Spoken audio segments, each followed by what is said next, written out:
In the words of Jethro Tull, another Christmas song, 10 albums worth, coming up next on the world's most festive podcast, Courtesy Listen. Welcome to Courtesy Listen, the podcast that explores an artist's entire catalog. We'll listen to every studio album and any other essential recordings, sharing our thoughts along the way. Some of those albums will be good, and some will be bad, but they all deserve a courtesy listen. Welcome back to a surprise, unannounced episode of Courtesy Listen, the Christmas edition. Merry Christmas, Tom. Merry Christmas, even though technically we're recording this shortly before Thanksgiving. Don't tell anybody that we've yes, but it's crisscrossed our holidays. On the Tom Deary calendar, it is technically Advent. So there you go. Thank you for joining us. We hope you are enjoying your holidays. Adrian, what's your overall take before we get into the albums and before we explain what we did here for this episode? What's your overall feelings on Christmas music? Christmas music. I love Christmas music. We're big Christmas music people at our house, which you will come to hear about. But I love Christmas music. It does get, I think, kind of the canned, like Target music, Christmas music does get kind of old after a while, right? When you hear the same, like you hear Mariah Carey like 6,000 times during the season. But thankfully, there's a wide enough variety of Christmas music out there that I think you can start listening in October if you want and have enough to carry you through. What about you, Tom? I also love Christmas music, but I actually do like the Target Christmas music too. But do you like it the 6,000th time that you've heard it? I don't feel like I hear it that much, just because especially nowadays, you don't spend as much time like actually going out to shop as you did before you were ordering presents off of Amazon. So true. I don't feel like I hear it quite as often. Yeah. Yeah. I was in Target early in the morning on November 1st, day after Halloween, and the Christmas music was already playing. And I was returning something. I looked at the woman and I was like, they really are playing the Christmas music already. And she was just like, oh my God, you could tell she was already annoyed and it had been like 15 minutes for her. So I'm sure that that might be taxing, but yeah, Christmas music is great. It's festive. It's happy. It gives you something to kind of, celebrate and, brings back good memories. So all of this is a really, I think, positive. So what we're doing in this episode is Adrian and I each picked 5 Christmas albums. And we listened to our own 5 and then the other person's 5 as well. And at the end, we'll do our usual top 3, bottom 1. But each of us will rank the other person's selections. Because naturally the ones we picked, we are at least somewhat fond of. And we'll kind of get into our reasons. Although I will say, Adrian, I didn't pick my 5 favorite Christmas albums. I tried to get sort of a wide range of styles in my picks. Same. Yeah. This isn't my 5 go-tos by any means. This was, and you'll see kind of across the board, kind of a random smattering of things. And I think between us, we really did cover a wide range of genres for this. Yes. There's something for anyone in this selection here. So we hashed it out between one another and we decided that we're going to alternate albums. But I will start. I will start with Michael McDonald, Season of Peace, the Christmas collection. Now, I am a big Michael McDonald fan. I like his work with the Doobie Brothers. I like his work as a background vocalist for Steely Dan. I like his work as a background vocalist for Kenny Loggins. I like his solo work. So I've always been a big Michael McDonald fan. He is from Adrian's hometown of St. Louis and my wife's hometown as well. Yep. I won't say this is my favorite Christmas album, but this is a Christmas album that I like quite a bit. And he's put out a few Christmas albums, but this is his most recent one. Adrian, I'm curious to hear what your take on Mr. McDonald's Christmas album was. Yeah, Seasons of Peace. This, I really, really enjoy. First of all, let me back up. I like Michael McDonald. I like the Doobie Brothers. I like hearing him, his music. He's like the style, the sound of his voice. So this was not, when you said this to me, I was excited to listen to this. I had never listened to this album before. So I really enjoyed this. I think this is like This is what I want to hear at every Christmas party, I think, Yeah. in the future. Yeah. It sounds like Santa Claus himself is singing. He's got Michael McDonald has this very kind of deep, booming voice. And I'm like, if Santa sang these songs, this is what it would sound like is Michael McDonald. So this is Santa Claus singing the songs. Yeah. Fun songs on this one for me were That's What Christmas Means to Me Oh, is a yeah. really fun, like Yeah. jazzy kind of take. And he does kind of some interesting, every one of these albums has kind of interesting, odd instruments thrown in here and there. They have this kind of like ukulele Winter Wonderland jam that is great. Yeah. But my favorite track on this one is Peace, which is just a really kind of heartfelt, song with some really great cello instrumentation with Michael McDonald's voice is really great. And then another kind of fun one that I love, Christmas on the Bayou, kind of maybe. Yeah, I liked that one. I liked that my one French a lot. Cajun roots there Yes. showing themselves. So this was a good choice. Thank you for selecting this one, Tom. I enjoyed this album a lot. I'm glad you liked it. I have to say, That's What Christmas Means to Me is such a great opener.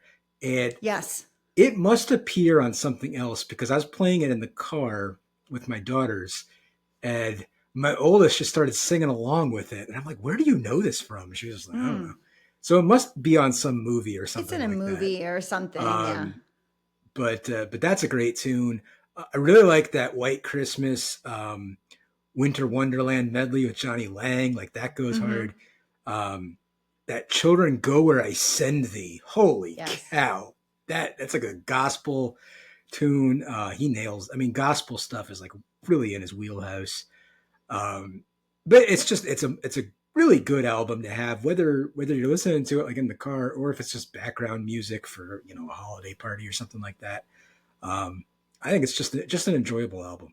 Yep, solid album for sure. My first album that I would like us to discuss. This one I picked not so much because it's my favorite album, not because it has we pull it out all the time, nothing like that, but Bare Naked for the holidays, Bare Naked Ladies. This album came out in 2004.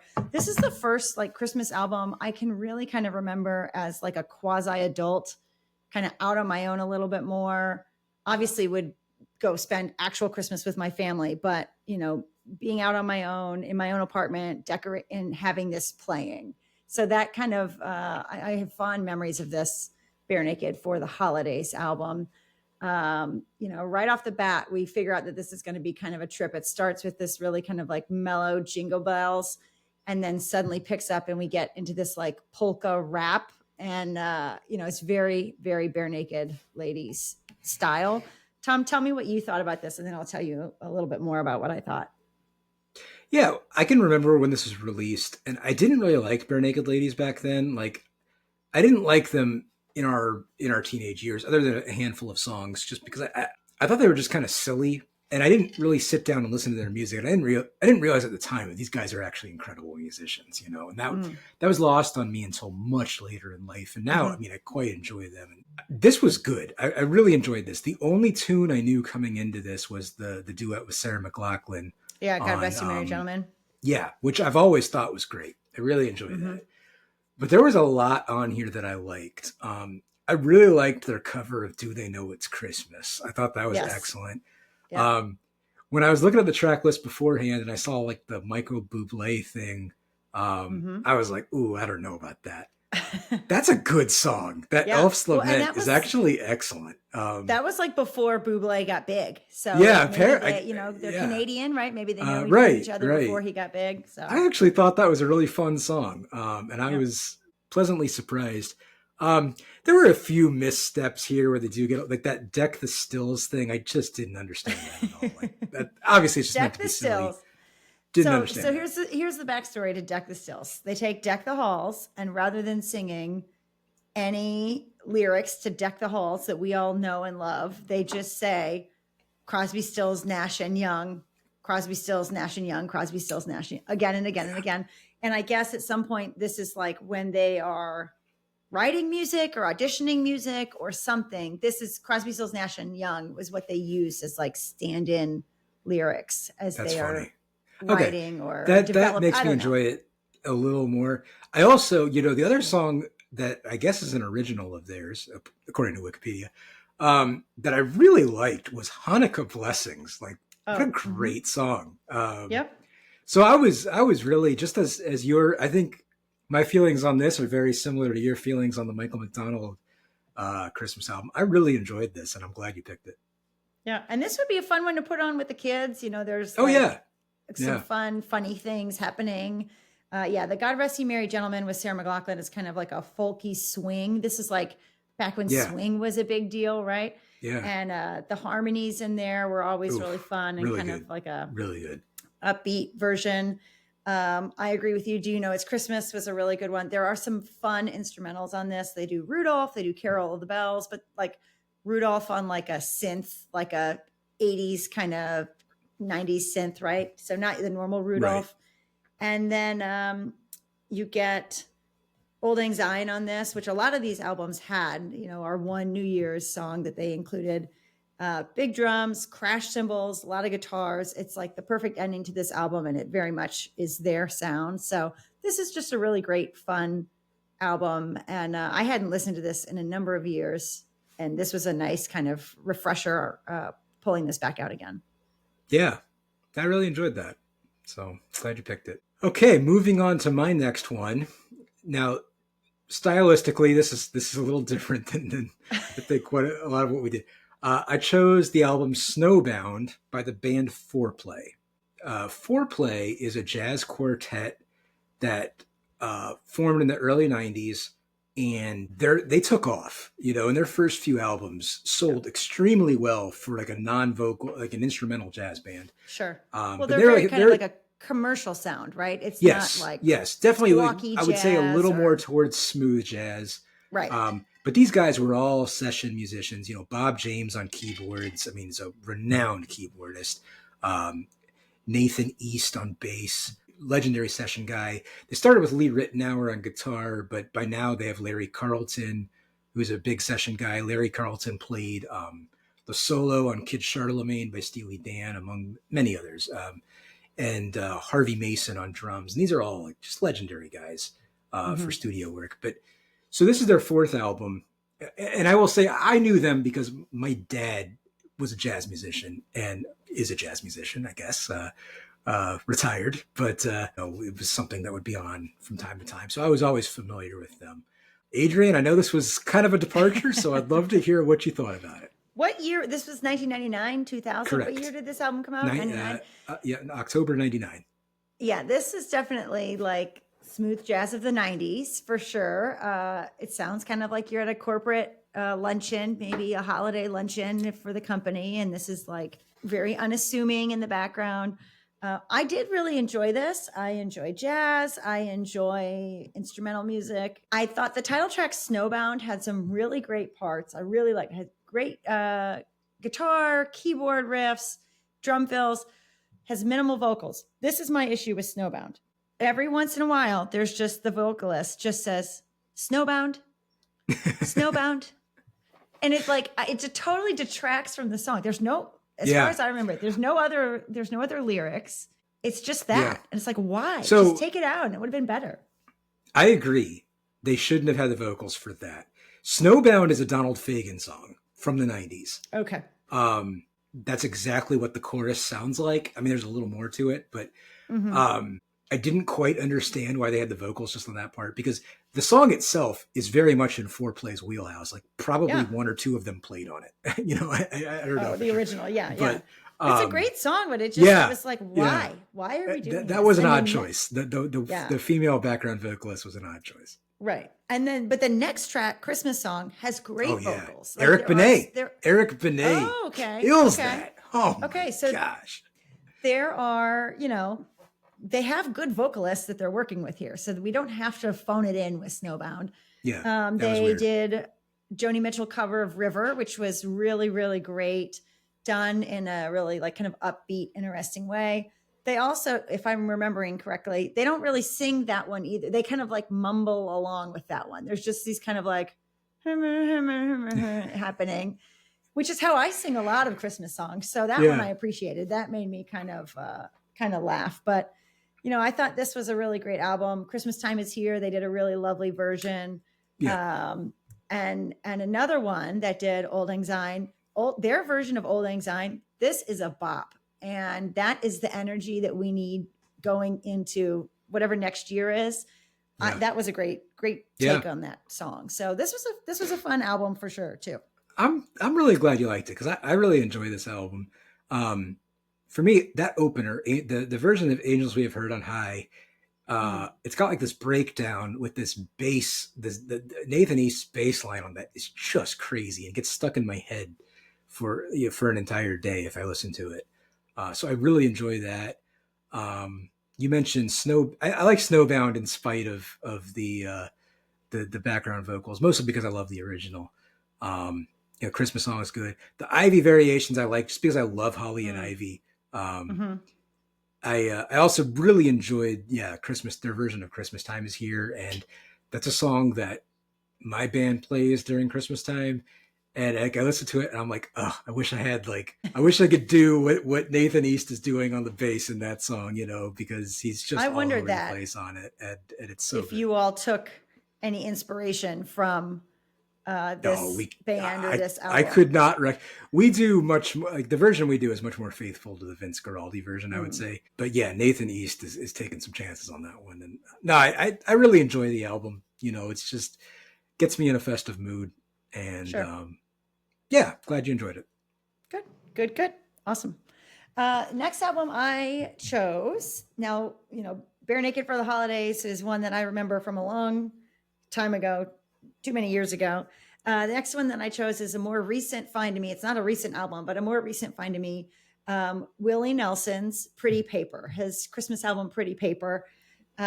This is from the 74, I want to say this was released maybe back in the 70s. So Tom, tell me what you think of Pretty Paper before I tell you what I think. Wasn't my favorite, only because I don't really I'm not a huge Willie Nelson fan. I generally don't enjoy his voice. His voice is not abrasive. It's fine. I've never quite understood the cult following of Willie Nelson. I don't find it off-putting.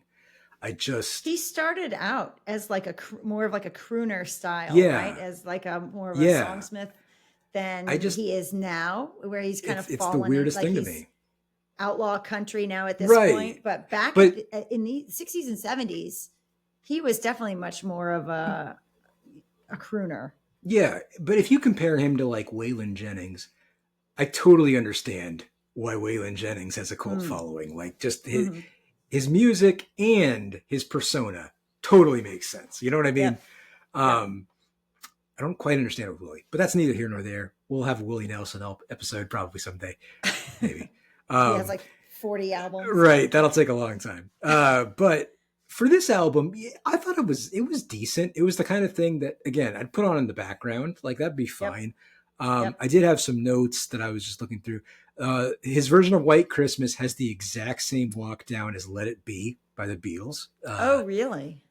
I don't have to go think, back and hone in on I don't know. Maybe the original of White Christmas has the same chord progression, but I think he did it in a different key. So anyway, that was just something I noticed. His Rudolph was fine. For Jingle Bells, it raised something that'll come up again. And actually, I didn't mention this for Bare Naked Ladies, but it's really hard to do a good version of Jingle Bells because the song has such a terrible melody. Yes. Because it's so repetitive. The chorus is so repetitive. It's the same note. Right. So it's really hard to make Jingle Bells work. Right. And do you think Willie succeeded or not? I mean, he didn't make he did fine. Worse than average. I thought Here Comes Santa Claus was his best track. Okay. And I want to know, honestly, so this album is all basically pretty much 90% all old standards, right? So you've got White Christmas, Winter Wonderland, Jingle Bells, Rudolph. You have all of this kind of stuff. The title track, the opening track, Pretty Paper. Did you focus in on Pretty Paper at all? What did you think of that? Or did you thought it was fine? It's fine, and it didn't jump out at me. I'm always interested in Christmas originals that, I don't know how to say this without sounding like a jerk, but that approach Christmas in good faith.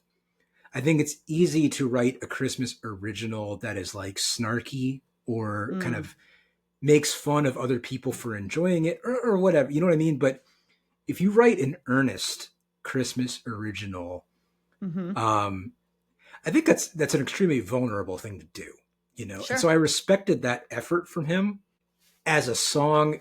It wasn't like something that I was necessarily Yeah. blown That away by. Pretty Paper is my favorite track by far on this Really? album.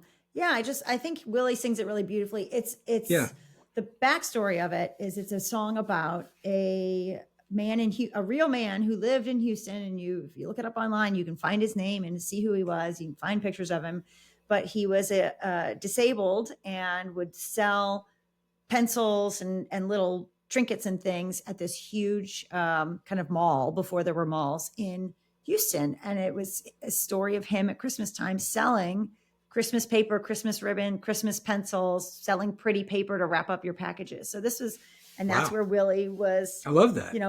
would shop. Right. So just the story of him kind of telling don't ignore this man, pay attention to this other person here. So Yeah. I thought that was knowing more about the background of the song.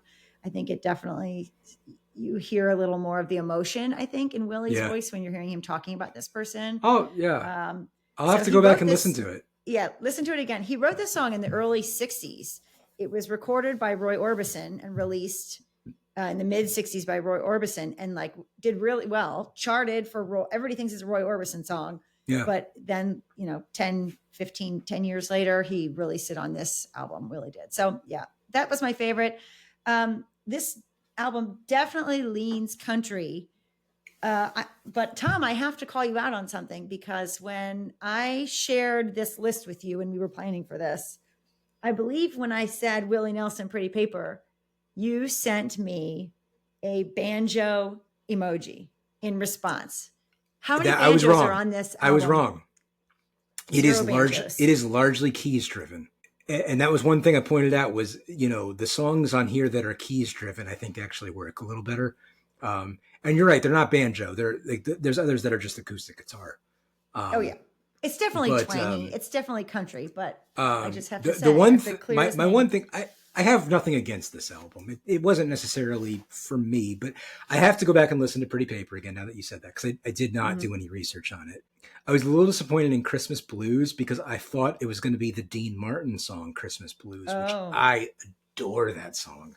Mm-hmm. And then it was really just a jam session, Yep. which again was fine, just not what I was expecting. Yep. Yeah. This album I picture, you put on it like a multi-generational Christmas party. It has all the songs that your kids want to sing, right? Rudolph and Jingle Bells, and it has somebody that your grandma or your great grandma will tolerate. So that was my take on this one. Like, this is a good, just kind of old standard Christmas album. Yeah. Okay. Well, we'll keep moving on to my third Christmas album. If you're a longtime viewer of the show, you will know I have an extreme soft spot for this man. Scott Weiland's Christmas album, which is I'm blanking on the title. What is the title? The Most Wonderful Time. The Most Wonderful Time of the Year. He put it out in 2011, and I purchased it immediately.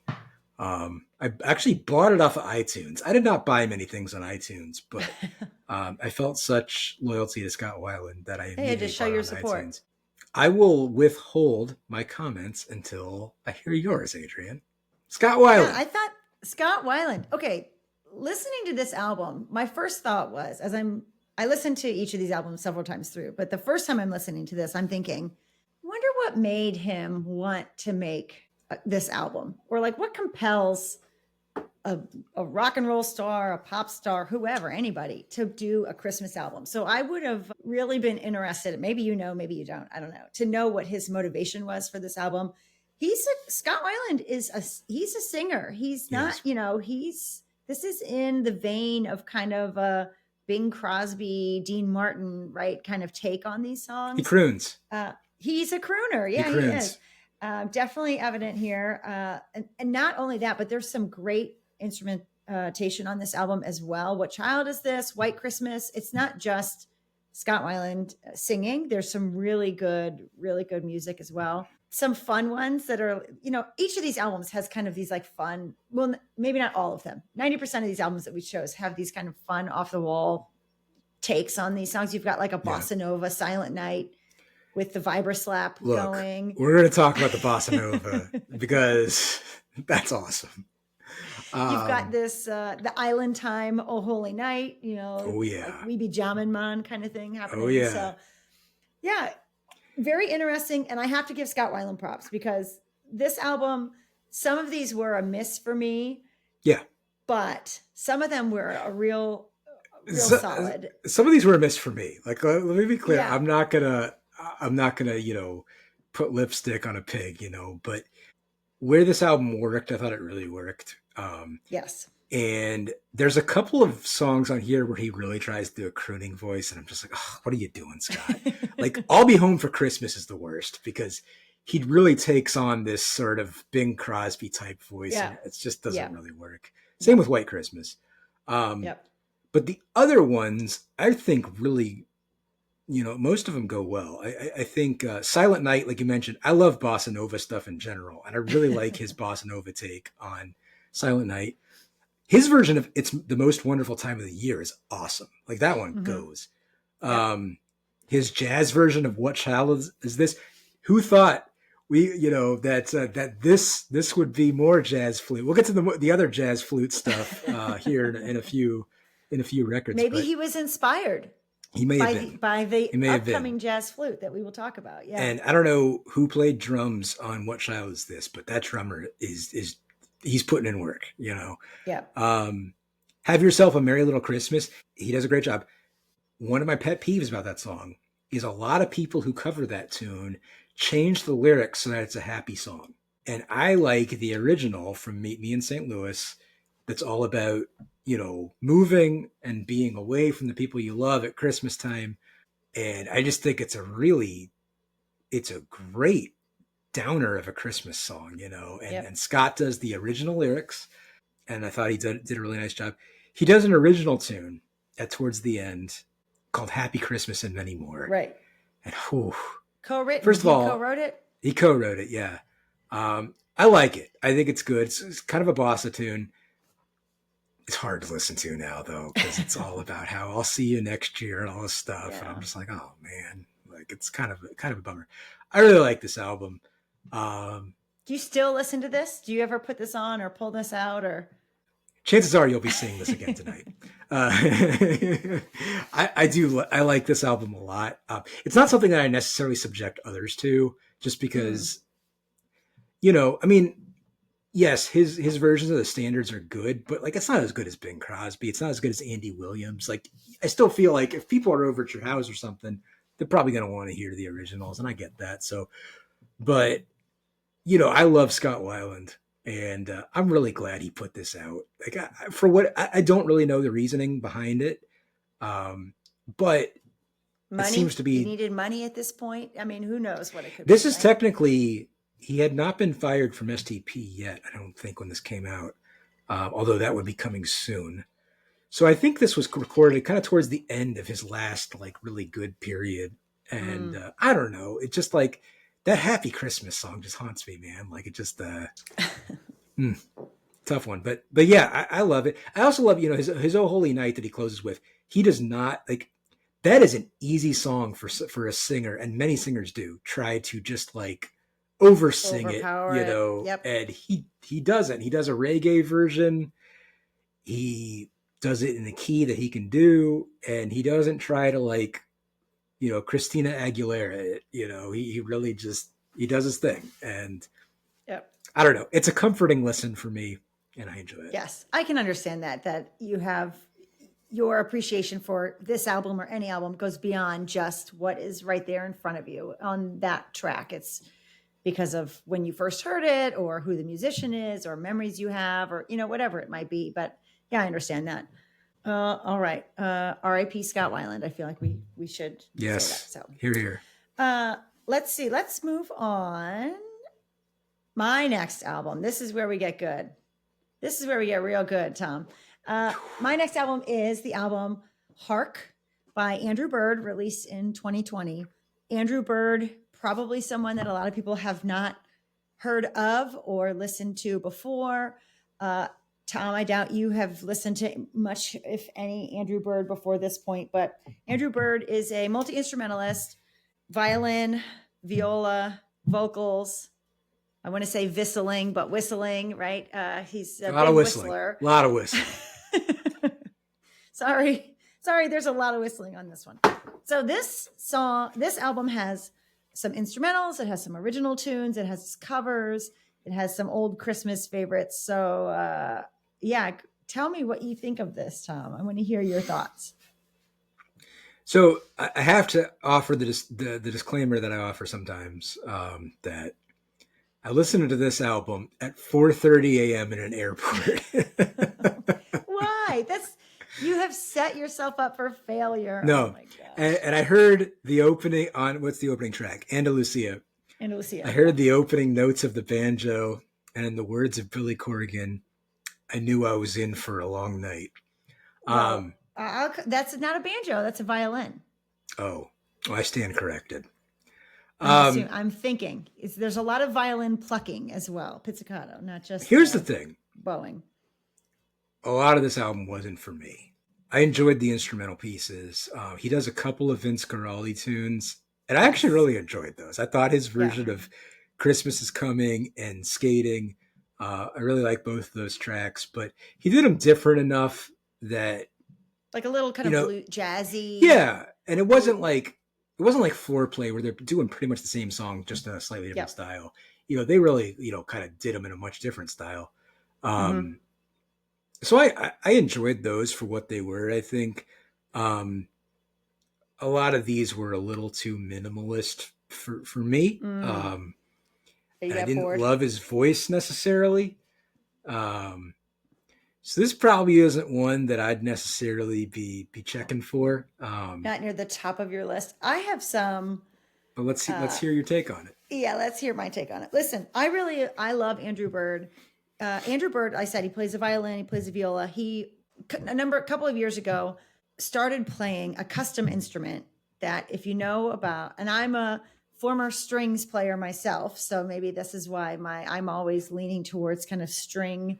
If I had to choose between a string instrument or a wind or a brass instrument, I'm choosing string hands down any day. So violin is higher and viola is a little bit lower. They each have 4 strings and they overlap on 3 of the strings, right? So 3 of the 4 strings are the same for violin and viola. Andrew Bird plays a custom instrument that is a 5-stringed instrument that has the 4 strings of the violin and the 4 strings of the viola combined. And so you get this like deep resonant sound that you get out of a viola because it's a little bit bigger, has a little more space for sound to move in there, but you have the higher tone and you get a little bit more of the kind of ability to dance around like you do on a violin. So that to me is really interesting that he's playing this special instrument that nobody else is playing. Yeah. The covers on this album, I think he does especially well because he doesn't just do a straight cover. You mentioned the Vince Guaraldi covers. He does a John Prine cover on this album. Souvenirs is a John Prine cover. And if you hear John Prine's version, it's very John Prine. It's very kind of sad and melancholy. And Andrew Bird's version, like a lot of the stuff he does, is a lot more jangly. That's a good word, I think, to describe Andrew Bird. Jangly, danceable, sad lyrics, but he makes it sound kind of joyful. Yeah, I want to soften what I said a little bit. I didn't hate this. Yeah, no. It just wasn't really for me, No. But like I said, I enjoyed. There were definitely bright spots of this. I can see why you like it, I guess. Yeah. Listen, my favorite tracks on here. My 3 favorite tracks on here are Glad, which is one of the instrumentals. It's a really great instrumental. Probably the most minimal amount of whistling on an instrumental is Glad. So check that one out. There's a song called Night's Falling, which is really kind of like nighttime's coming, but we're here together. Like darkness is coming, but it's going to be light again. And I think in kind of the world around us that they were in 2020, 2019, 2020, and where we are again now, I think that was really kind of resonant. And then the song Green Wine. Green Wine is a song It's the melody of Greensleeves, Yeah. but the lyrics of Yeah. I didn't really enjoy that the one. lyrics of the song "So Much Wine" by the Hanson Family, which we'll talk about Yeah. again on another album. Oh, can't But wait. that one, basically, it's this story of this family member dealing with alcohol issues and just kind of this tumultuous holiday season. And his cover, it didn't really hit me at first that that's what that was, that it was Greensleeves and So Much Wine combined, until I had listened to this album a couple times through. And I was like, oh my gosh, what have we done here? So I really enjoy that. I think it's a really interesting take on it. And if you like sad Christmas, that is a track to check out. So Much Wine, Green Wine on this album. You have something a little more cheerful for us next, Tom? Nope. What's up next? Nope. Well, I wouldn't say it's a downer. It's just moody and somber. Our next album is going to be Midwinter Graces by Tori Amos. I would consider myself a pretty big Tori Amos fan. This is an album she put out in 2009. And I will just say, if you think you would like a Tori Amos Christmas album, you would like this album. And if you think you wouldn't like that, you will not like it. Yeah, because this, no question, this is very Tori Amos. Yeah. Yes. Well, like the Scott Weiland album, just connecting back to that real quickly.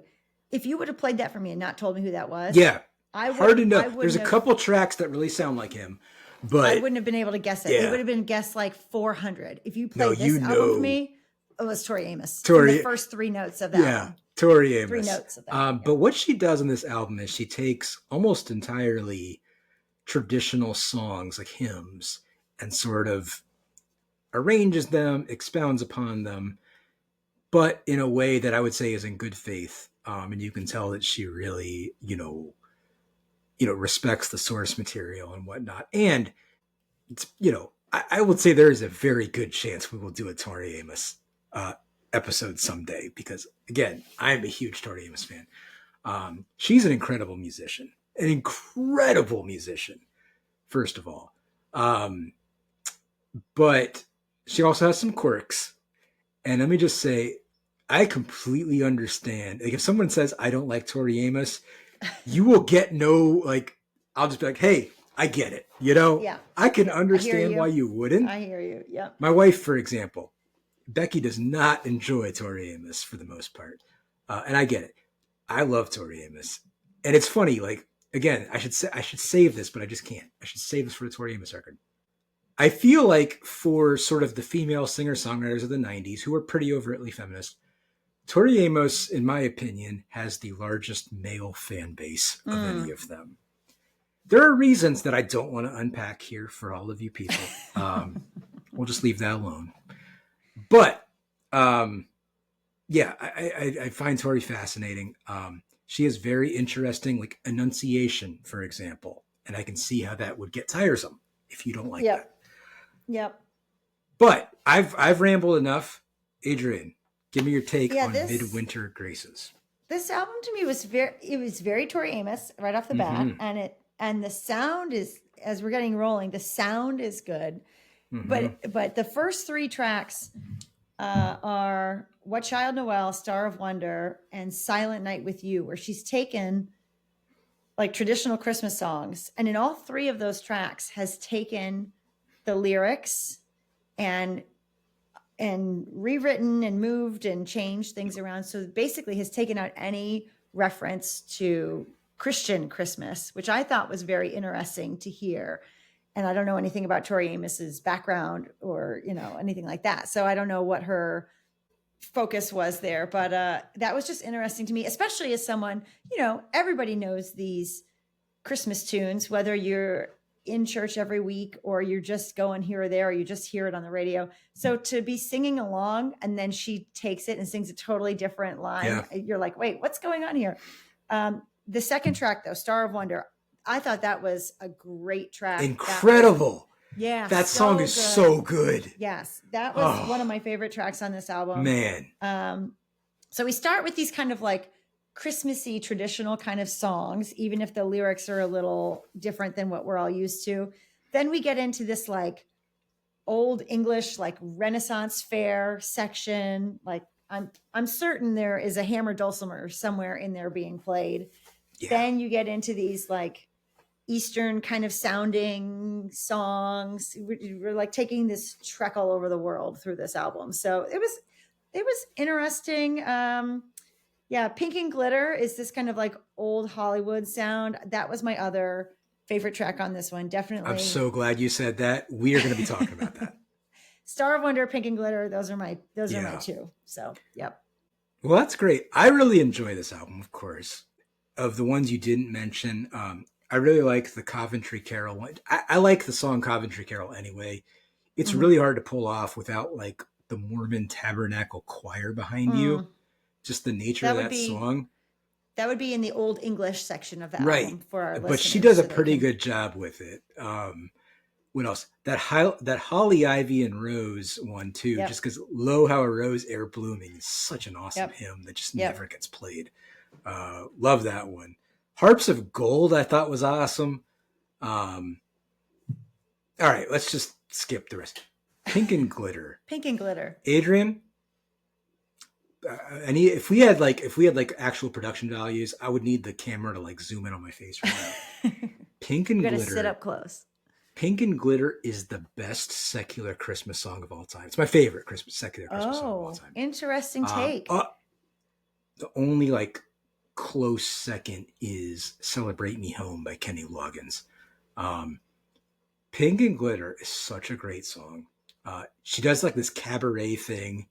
Yeah. And it just works. It really stylistically, it's so different than everything else on the album. Yeah, it was kind of a weird like interlude, right? You're in the middle of It's got those horns, this, that ba-da-da, it's got the swagger, Yeah. And she just sells it. First of all, if you read the lyrics, and you revisit my whole thing about her having a larger male fan base. It's all in there. It's all in there. I had something to fan Explains myself a lot. with, but let's stop. But here's the thing. Pink and Glitter is a song about having a daughter at Christmas time.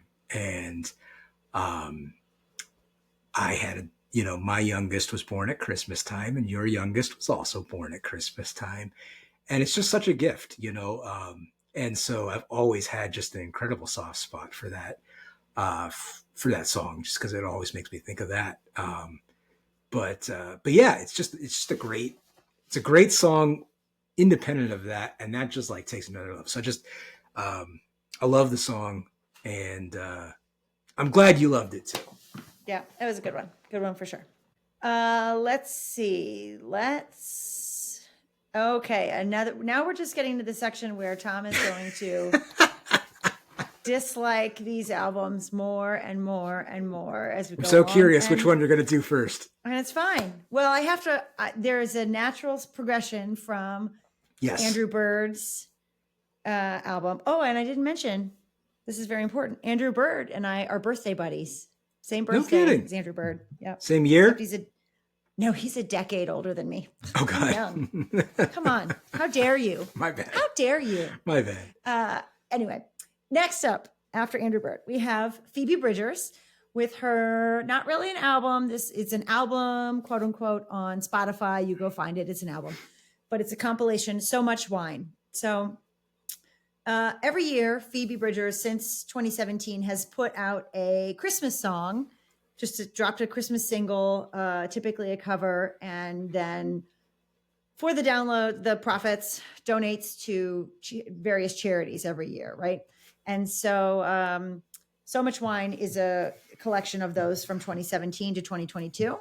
So we have So Much Wine, originally done by the Handsome Family. Andrew Bird did a different cover, not Green Wine that's on this album, but a different cover of So Much Wine that he has on an earlier album. And Phoebe covered Andrew Bird's cover of So Much Wine. So go look all of those up. Handsome Family is more kind of like a Uncle Tupelo, Wilco kind of alt country band. So we have that in 2022.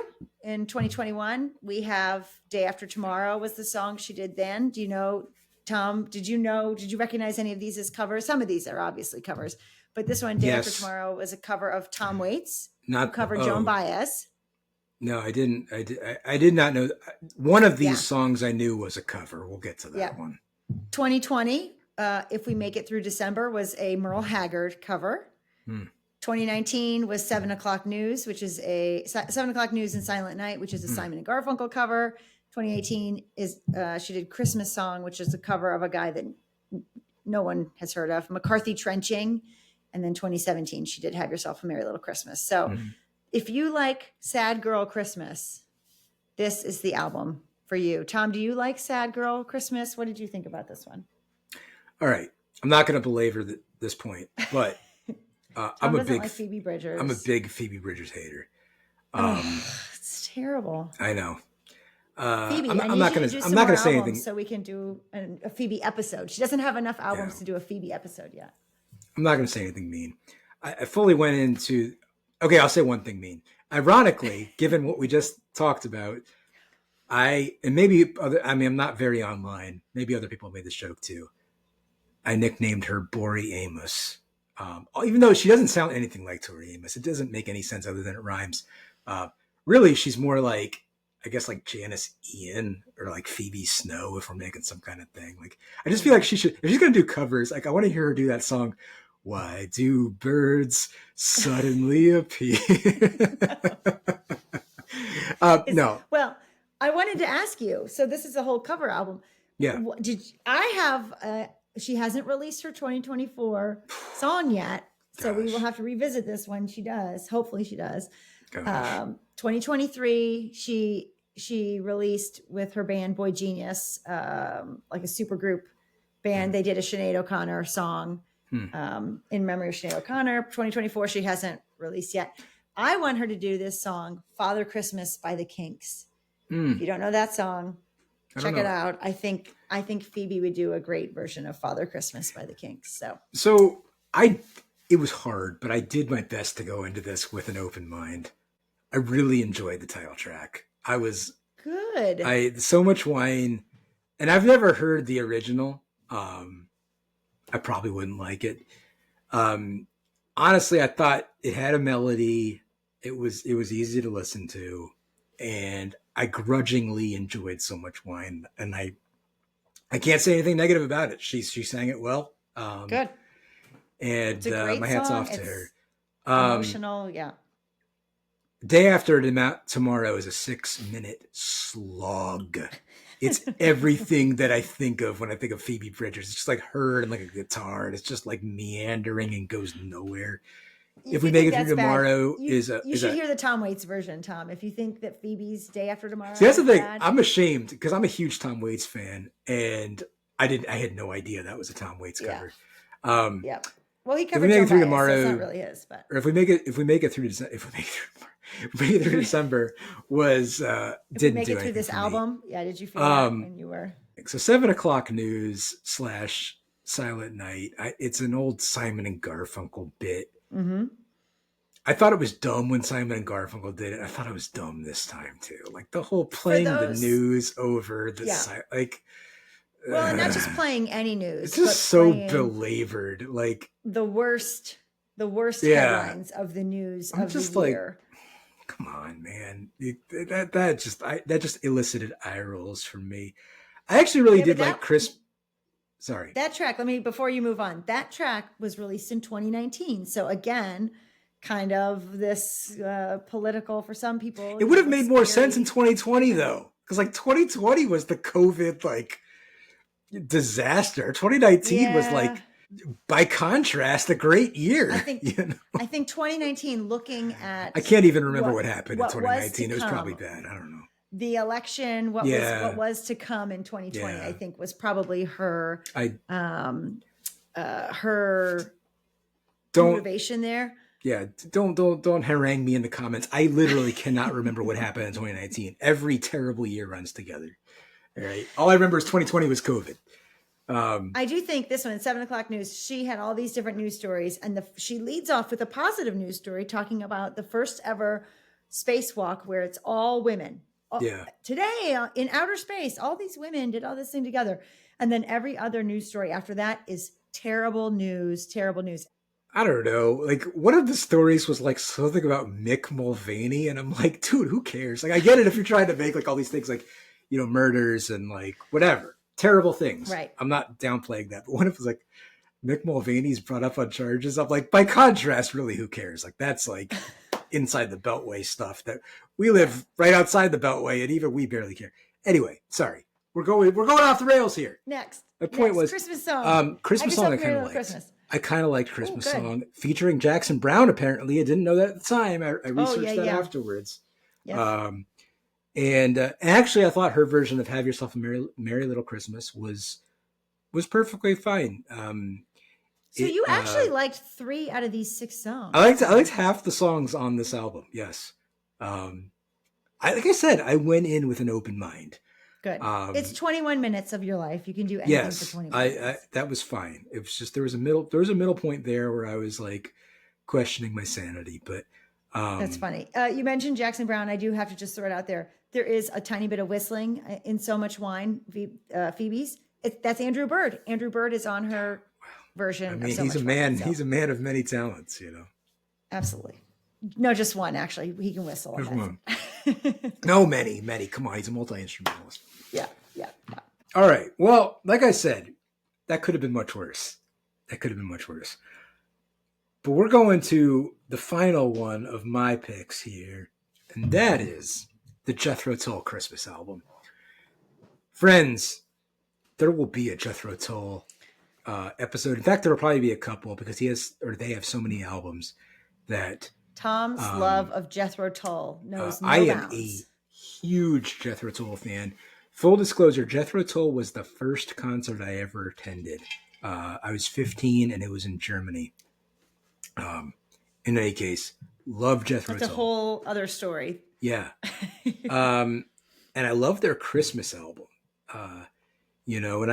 And some people I think refer to Jethro Tull as a person. And of course, you get some amount of ridicule for that, rightfully so. But when I say he, I mean Ian Anderson, because Ian Anderson is the sole songwriter.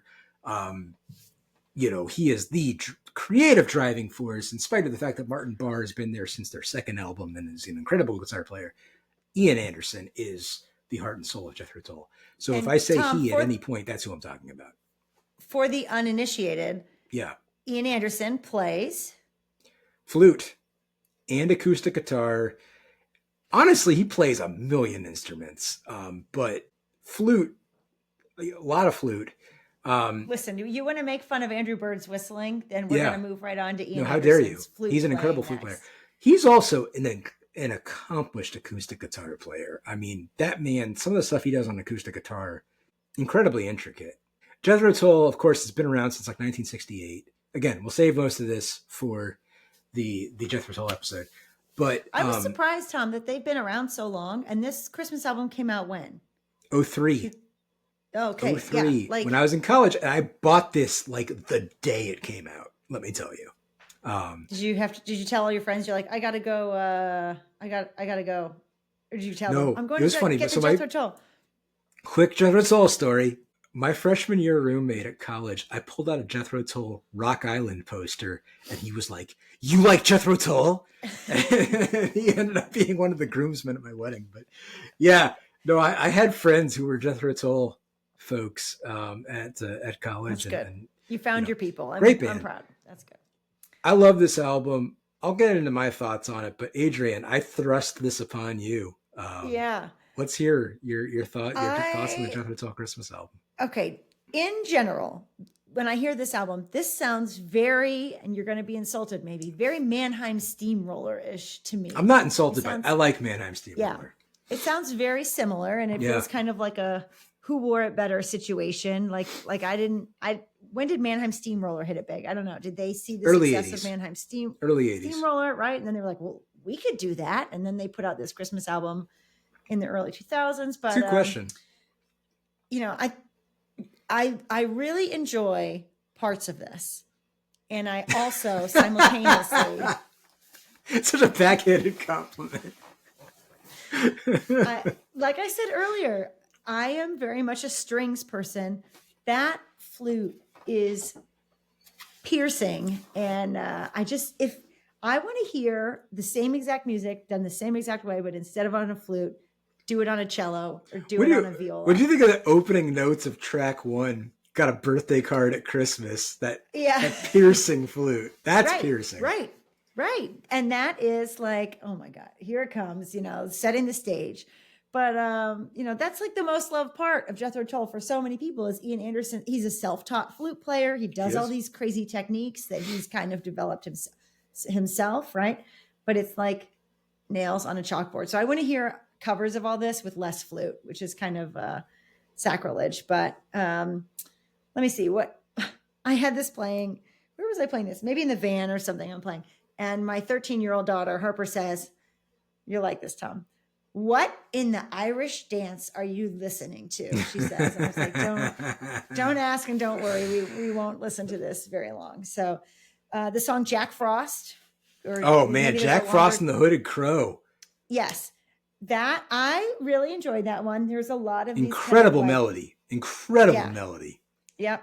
And there's a lot of these kind of like low drum kind of runs, floor tom or toms or something that I really, really liked. Again, because it's not this piercing, it's down at the low end. So I like that. Instrumental, they did a version of Green Sleeves that they called Green Sleeved with a D on the end. That was a banger. Was fabulous. That was a banger. And I will admit that I have listened to this annually. I pull up Solstice Bells on this album on December 21st, which is my youngest daughter's birthday at the solstice. And if you ever bring it up with her, she will moan and groan about how her birthday is the shortest day of the year and how unfair it is. So we listen to this occasionally, but overall, yeah, this is a good album overall. There's just parts of it that I think I just are hard for me to enjoy just because of the sound. Yeah, no, I get that. And I fully expected that. This is probably my favorite Christmas album. Like this is one that's on rotation for me every Christmas. I obviously before this came out, but I have memories because I went to high school in Germany, and especially like I can remember like the songs from the Wood album, which has originally Ring Out Solstice Bells, actually a couple of tracks from this album. Yep. I would put that in my Discman and I would walk around the Christmas markets at Christmas time, and so a lot of Jethro Tull for me has a real Christmas like attachment to it. I love this album though. A lot of these songs are like older Jethro Tull songs. They re-recorded a number of them for this. Not all the re-recordings are superior to the originals, in my opinion. For example, Ring Out Solstice Bells. The original version on Songs from the Wood is so much better. I don't like the re-recorded version. That's I think that's the one that we listened to, but I knew I had heard that one. Yeah. Before. Like the original's got like this clapping in it and it's in 7/4 time. So the clap is like this really weird cadence. And the new one doesn't have the clapping. I'm like, what the heck, man? That was the best part. Can you clap it on? Can you do it anyway? You know like, it so well. That clap, you can... clap, boom, clap. Yeah. It's something like that. Yeah. It's 7/4. Like that. I'm pretty sure the verse of Jack Frost and the Hood and Crow is in 5/4 time, I think. I was trying to count it out earlier. But there's a We 5 Kings, which is We 3 Kings in 5/4 time. So Jethro Tull is always doing weird time signature stuff, which it's is like fun. he's pulling like a Dave Brubeck Take 5 kind of thing, right? Or like, it's like them and like Tool. Tool is the other band that's like always doing weird time signature stuff. Yeah. Birthday Card at Christmas is awesome. Again, he wrote that song because his daughter was born at Christmas time. There you go. Telling you, him and Tori, they're all bringing the heat here. Ian Anderson, Tori Amos, the Dearies, the Muicks. Yeah. With the kids at Christmas. We're all kindred spirits. But I really enjoy like the instrumental stuff. They do like the track 2 is Holly Herald, where it's like Hark the Herald Angels Sing and the Holly and the Ivy, like a medley of the two. And that's awesome. That God Rest Ye Merry Gentlemen instrumental version is bananas. It sounds like, Trans-Siberian Orchestra. They got that crazy part where, they're shredding on guitar and Yeah. everything. Like that's Yep. an experience. Um, I really like A Christmas Song, which is an old Jethro Tull song. Um, and he kind of takes Once in Royal David City and makes it into his own, which is risky. And he does social commentary in it, which again is risky. But Does he pull it off better than Phoebe Bridgers and I think Simon he and does. Garfunkel? And let me tell you why. So, he does this, Once in Royal David City, talks about Jesus being born or whatever, but then talks about like how Christmas has become sort of this excuse to like party and eat and drink to excess, and points out that that's not the point of the season. There's a lot of people that's starving and stuff like that.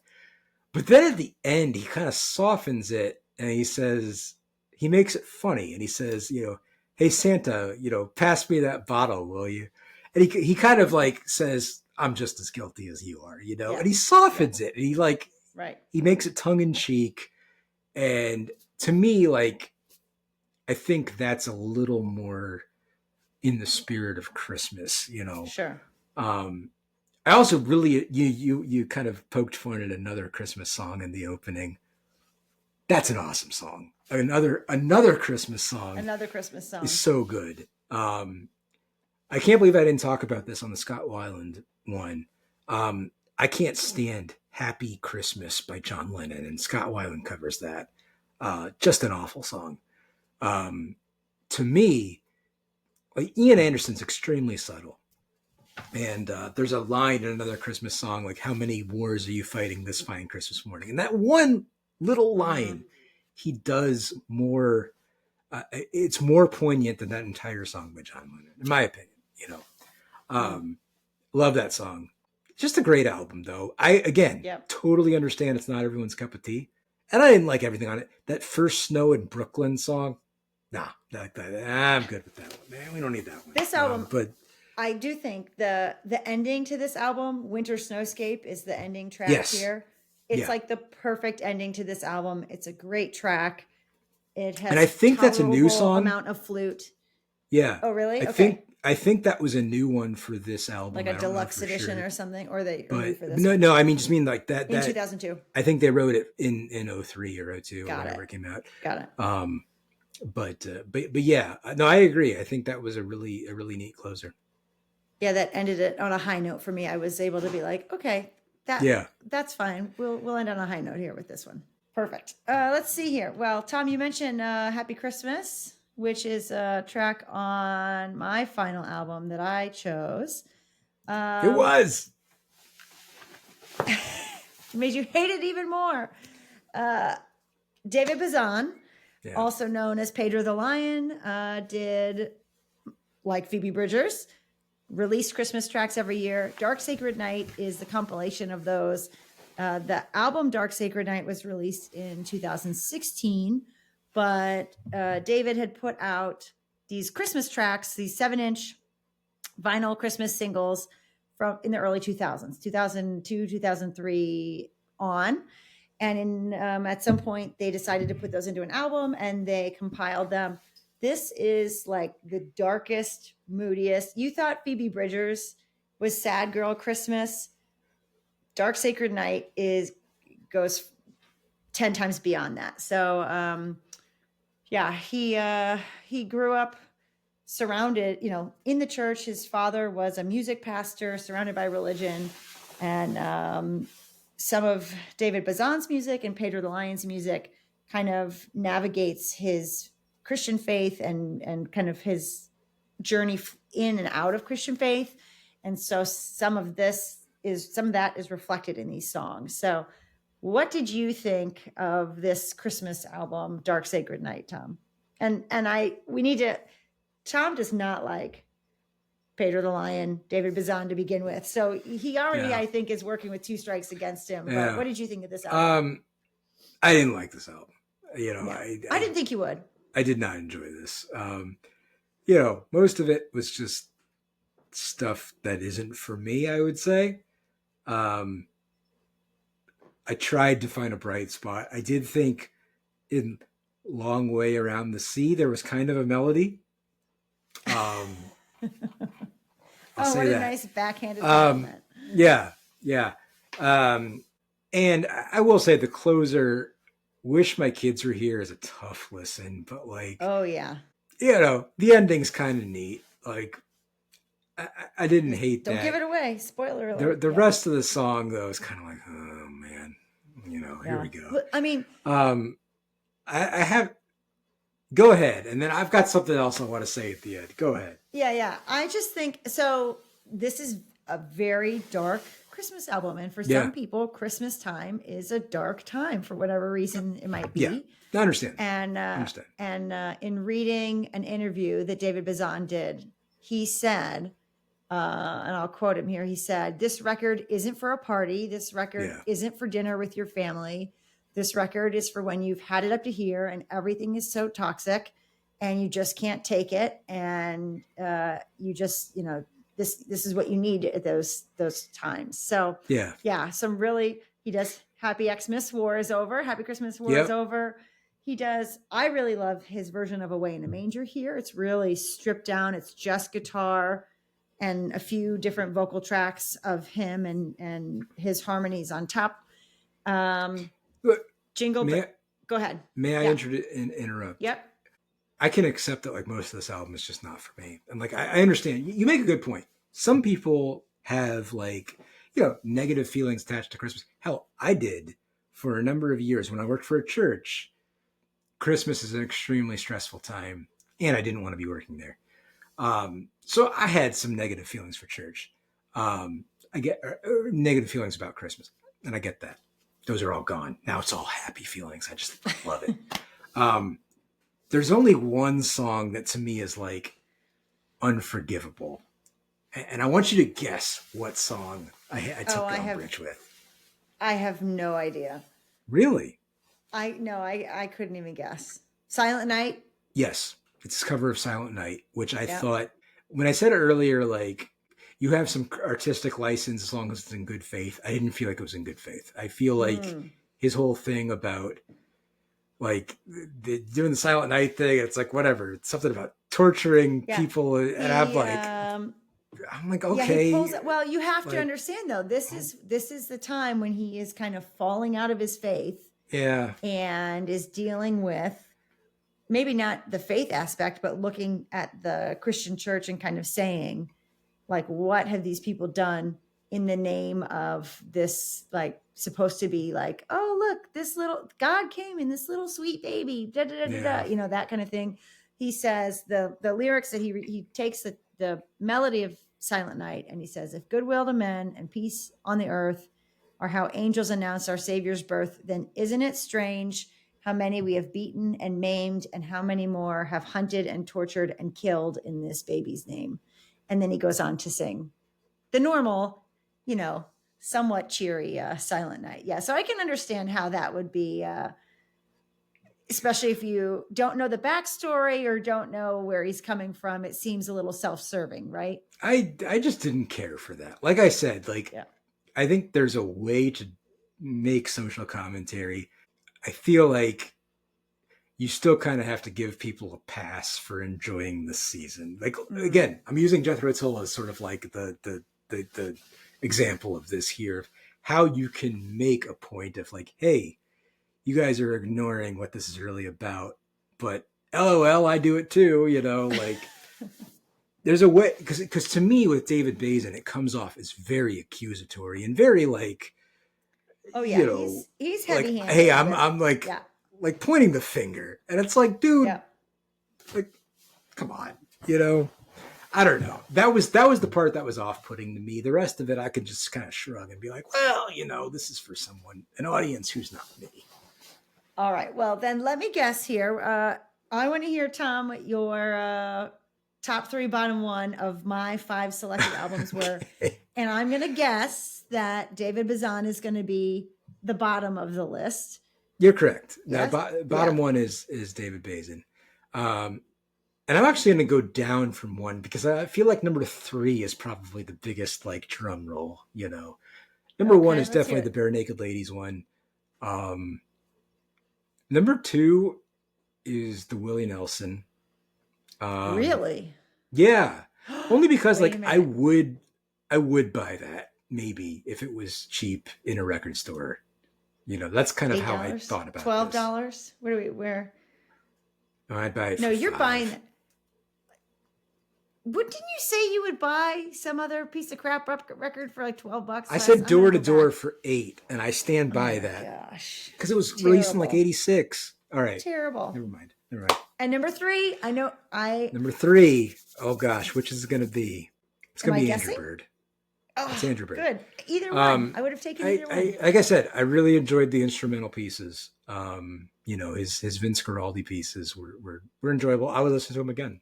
So, Good. and I didn't hate the Phoebe Bridgers as much as I thought I would. I really, like I said, half the album was fine. Half the album was fine. You can blurb High the next praise. album. They'll put it on the back. High Half praise. the album was fine. Well, I found it harder to rank the 5 albums that you chose when you get down a little bit. Because number 1, far and away, no contest, absolutely. Michael McDonald was number 1. Oh yeah, that was a great album. That was such a great album. I would put that on again.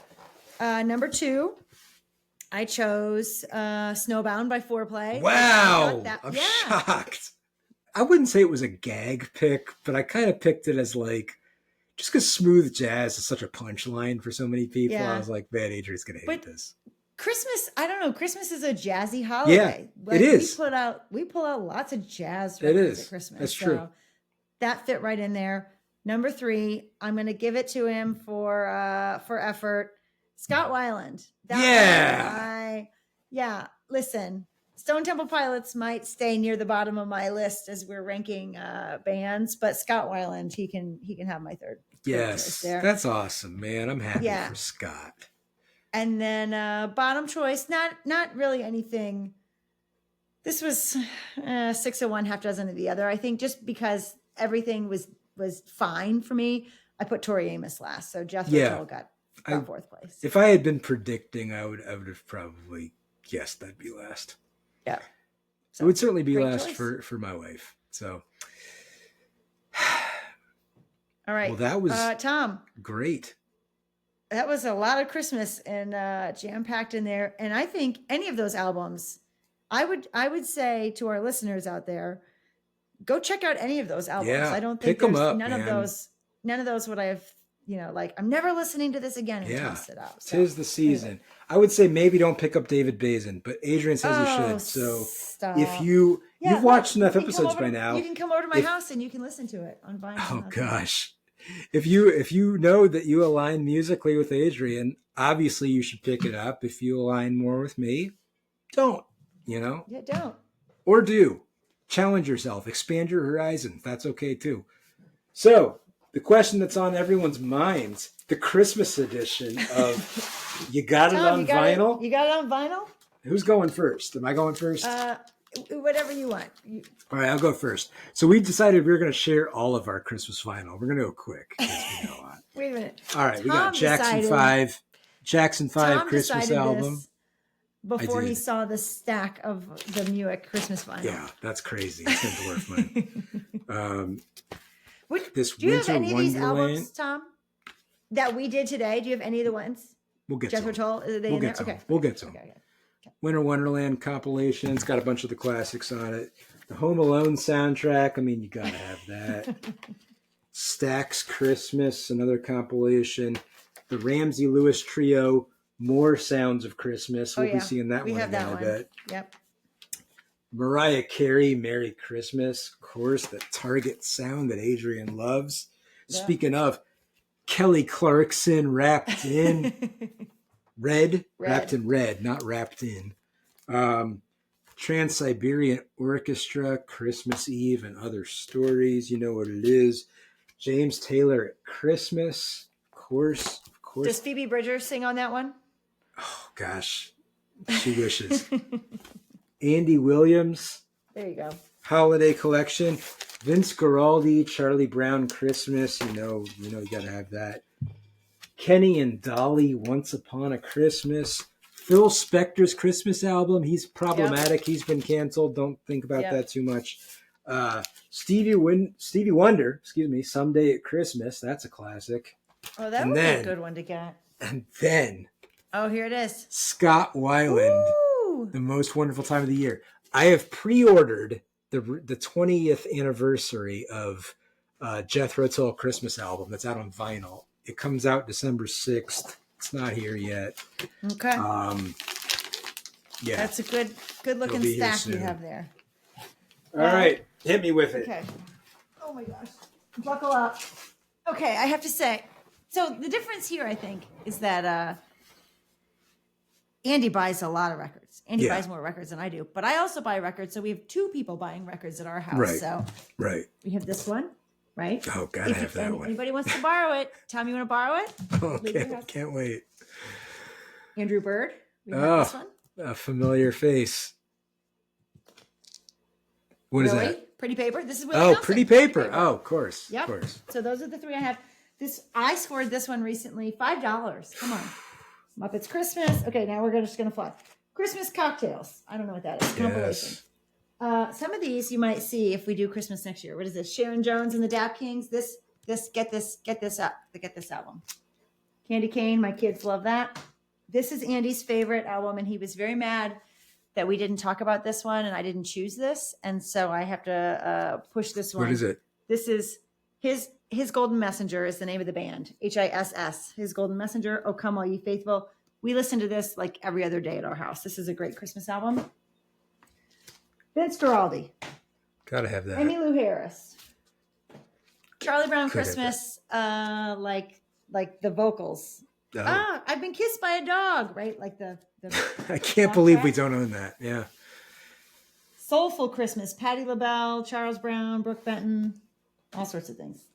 Oh, I found this one. God Rest Ye Merry Jazzmen. This is a really good one. All right. I'm looking at who's on this. You should find this one, Tom. I should. Yeah, that looks like in line with my interests. Very Special Christmas. Yeah. This was a compilation that everybody knows. Ramsey Lewis Trio. Tom, we already said we had that one. More Ramsey Lewis here, trio. More Ramsey Lewis Trio. Philadelphia Orchestra, Eugene Ormandy Conductor. Christmas Festival. I like classical music. Gotta have that. Over the Rhine. Yeah. Over the Rhine. Christmas. I don't, but I'm sure they're great. Nat King Cole. You wouldn't like Over the Rhine. Don't say that. Oh, this one. I almost picked this one too. My Morning Jacket. Christmas album. Have you seen I that? was positive you were going to pick that album. Yeah, we already talked about them. Yeah. Merle Haggard, Christmas. And track 1, side 1, If We Make It Through December, which Phoebe covered, is on this album. Is the album called A Very Haggard Christmas?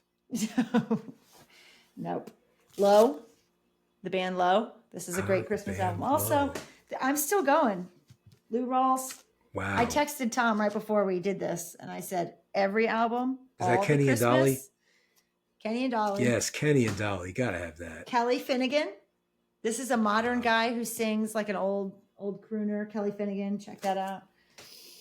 Oh my gosh, we're almost done. Johnny Mathis. Oh, God, that's classic. Yeah, I can't believe we don't have that. Christmas with McGriff. Do you know this? McGriff? Is that the crime dog? Something. I don't know. No, who it's McGriff like is. it's like I don't know. It's squawky, like jazzy kind of Christmas. I don't know how to describe this. Check that out. Christmas. Your favorite, squawky jazz. Jimmy McGriff. Who's this? Andy. Who's That's this? is that Perry Cuomo? Bing Crosby. No. Oh, Bing Crosby. It's Bing Crosby. And last and least, Alan Jackson. Christmas. Wow. Honky Tonk Christmas. Yes, man. Whew. That is quite a collection. I am humbled. I'm kiboshing the purchase of any more Christmas albums at this point, I guess. So, Adrian, I gotta ask. That bad. I gotta ask. What? Is Christmas better than Led Zeppelin? Yes. Yes. Agreed. Christmas is better than Led Zeppelin. Definitely. Don't know if it's better than Stone Temple Pilots on my list, but it's up there. Scott Weiland's Christmas album we'll put up at the top. Well, Tom, Yeah. this was a great idea. Yeah. Even if it Gosh, this is was so much November, fun. This will Merry be Christmas. Merry Christmas and happy holidays to all the folks out there. Please like, subscribe, etc. Comment. Let us know what Christmas albums are we missing, both in our top fives and that aren't actually our top fives, Yeah. and our collections. Like, what are the essentials, man? Hit us up. And how great is David Bazan? Put in the comments, and we will not let Tom live that one down. Please, yeah, please indulge Adrian, and um, yeah, thank you for joining us, and um, it has been a great first year of our podcast. Glad that you guys have joined us for the journey, and this will be an annual tradition, and we'll look forward to the second edition. We'll do 10 new Christmas albums, and gosh, judging from the Muix collection, we could keep I this think I going for have many years about, to come. yeah, I got So. 6 or 7 Chris just right here alone. So All right. Well, hey, until next time, remember, everyone's a DJ. And no, I messed that up. Dang it. Until next time, remember, everyone's a critic and most people are DJs. Good night, North Pole.